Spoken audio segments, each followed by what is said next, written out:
প্রশাসনের তরফে প্রয়োজনীয় ব্যবস্থা নেওয়া হবে। গত কয়েকদিনের ভারী বর্ষণে আগরতলা সহ রাজ্যের বিভিন্ন স্থানে ত্রাণ শিবির খোলা হয়েছে।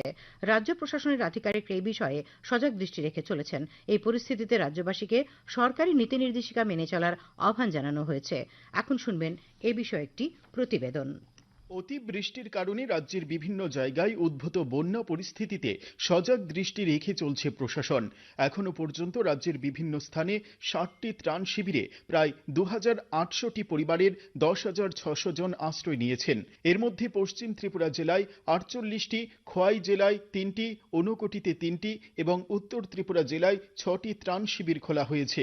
আজ রাজ্যে পৌঁছেই সাংসদ তথা প্রাক্তন মুখ্যমন্ত্রী বিপ্লব কুমার দেব শহর আগরতলা এবং পার্শ্ববর্তী এলাকার বিভিন্ন ত্রাণ শিবির পরিদর্শনে যান। সেখানে বন্যা পীড়িত লোকজনদের সাথে কথা বলেন তিনি। সেই সাথে খোঁজখবর নেন বন্যা পীড়িত লোকজনদের সাথে। এদিন তিনি প্রতাপগড়ের বেনি মাধব স্কুল, কাটাশেওলা, বিদ্যাসাগর, ঋষি কলোনি নিম্ন বুনিয়াদী স্কুল, বলদাখাল স্কুল, রেশম বাগান, ইন্দ্রনগর কালীবাড়ি এবং বনমালীপুর এলাকা পরিদর্শনে যান। তিনি সাংবাদিকদের বলেন, চলমান বন্যা পরিস্থিতি মোকাবেলায় রাজ্য সরকার গুরুত্বের সাথে দেখছে।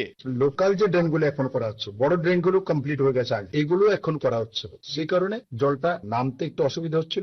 আগরতলা একটা নিচু জায়গা, বিশেষ করে আমার বনমালীপুর আর প্রতাপগড়ের একটা পার্ট আর রাধানগরের একটা পার্ট, এটাই এফেক্টেড বেশি হয়। বাকিগুলো তত একটা এফেক্টেড হয় না। রাউন্ডিং আমরা রিং রোড তৈরি করছি, সব কাজ চলছে। রিং রোড তৈরি করার পর জল নিকাশনের ব্যবস্থা ওইখান দিয়ে কিভাবে করবে, ড্রেনেজ ওখান দিয়ে রাউন্ডে বেরোবে। এই বিষয়ে পশ্চিম জেলার জেলাশাসক ডক্টর বিশাল কুমার এক একান্ত সাক্ষাৎকারে আকাশবাণীকে জানান, বন্যা পরিস্থিতিতে প্রশাসন সব সময় মানুষের পাশে রয়েছে। এখন পরিস্থিতি আন্ডার কন্ট্রোল আছে।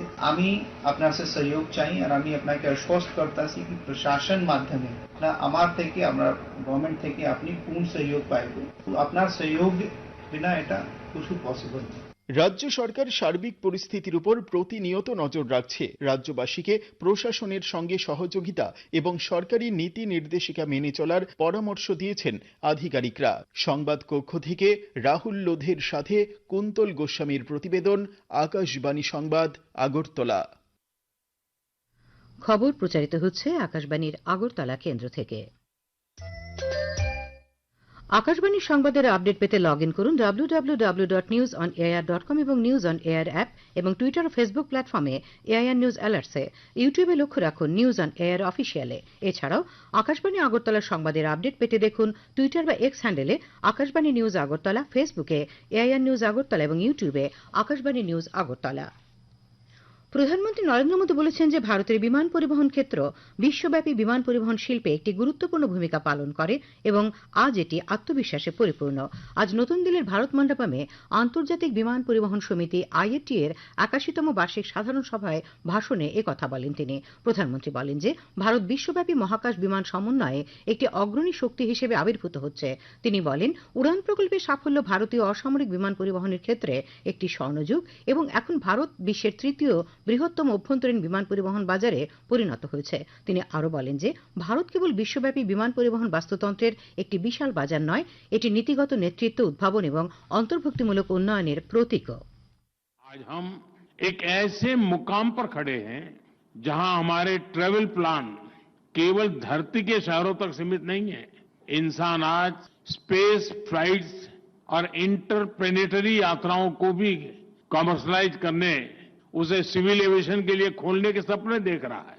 ये बात सही है कि इसमें अभी समय है, लेकिन ये बताता है कि आने वाले समय में एविएशन सेक्टर कितने बड़े ट्रांसफॉर्मेशन और इनोवेशन का केंद्र बनने वाला है।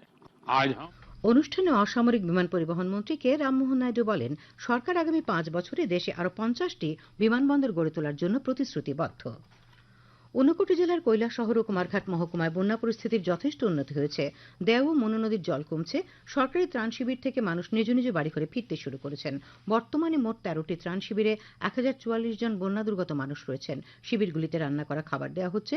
স্বাস্থ্য দপ্তর থেকে শিবিরবাসীদের প্রয়োজনীয় চিকিৎসা করে বিনামূল্যে ওষুধ দেওয়া হচ্ছে। বিশুদ্ধ পানীয় জলের ব্যবস্থা করা হয়েছে শিবিরগুলিতে।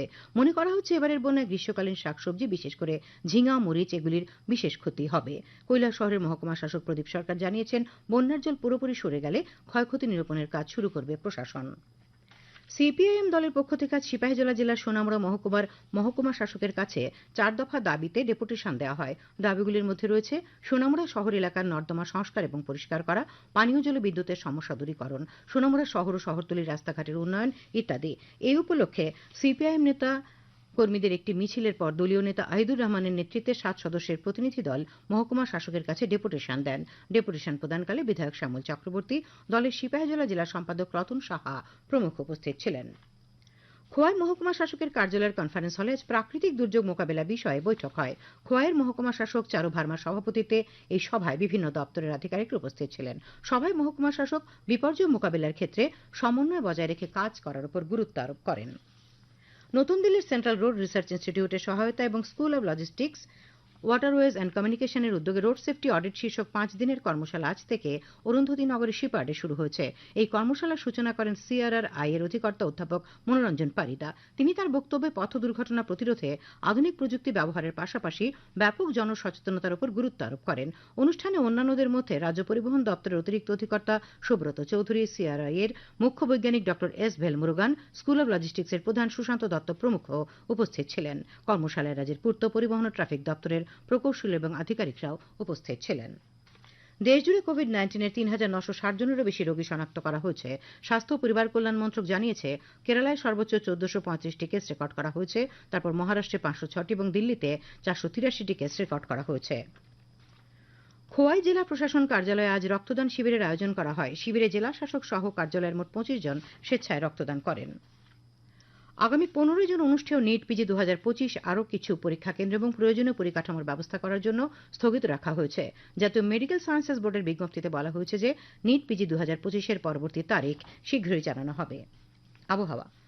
আগামী 24 ঘন্টা রাজ্যের পশ্চিম, খোয়াই এবং দক্ষিণ জেলায় বিক্ষিপ্তভাবে ভারী থেকে অতি ভারী বৃষ্টিপাতের সতর্কবার্তা জারি করেছে আবহাওয়া দপ্তর। এছাড়া বাকি অন্য সব জেলায় বিক্ষিপ্তভাবে বজ্রবিদ্যুৎ সহ ঘন্টায় 40 থেকে 50 কিলোমিটার বেগে ঝোড়ো হাওয়া সহ ভারী বৃষ্টিপাতের সতর্কবার্তা রয়েছে।